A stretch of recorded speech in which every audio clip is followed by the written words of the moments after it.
بسم الله الرحمن الرحيم، وصلاة ربي وسلامه على خير خلقه محمد وعلى آله الطيبين الطاهرين. اللهم صل على محمد وآل محمد. ما حكم التدافع عند قبور المعصومين للوصول إلى الضريح المقدس أو للدعاء عنده؟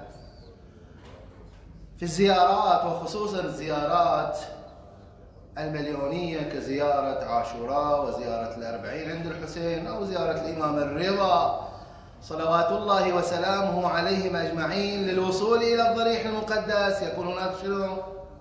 تدافع، كل واحد يدفع الثاني من أجل الوصول إلى الضريح المقدس. شنو حكم هذا التدافع؟ الفقهاء يقولون يجوز التدافع ما لم يؤذي الآخرين أو يسبب ضررا لهم.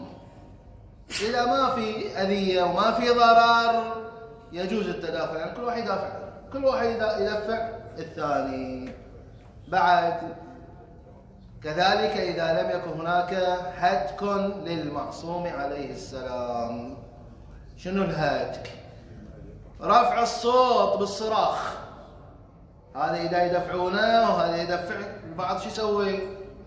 يقول صارخ، أو أنه والعياذ بالله يبذر من البعض الشتيمة أو السباب في حضرة المعصوم، هذا كله غير جائز. يعني مو إلا الإنسان إذا شاف زحام ما يقدر يدخل، مو إلا يروح داخل عند الضريح ويقبل الضريح. احنا عندنا من المستحبات بالنسبة لزيارة المعصوم عليه السلام هناك استحبابات معينة كالغسل، غسل الزيارة مثلا، أنه يلبس أفضل ثيابه، يتطيب في غير زيارة الحسين. الإمام الصادق يقول زوروا جدي الحسين شعثا غبرا. في غير زيارة الحسين يستحب للإنسان الزائر أن يتطيب، أن يمشي بوقار وسكينة، يقصر من خطاه، يكثر من ذكر الله ومن الصلاة على محمد وآل محمد.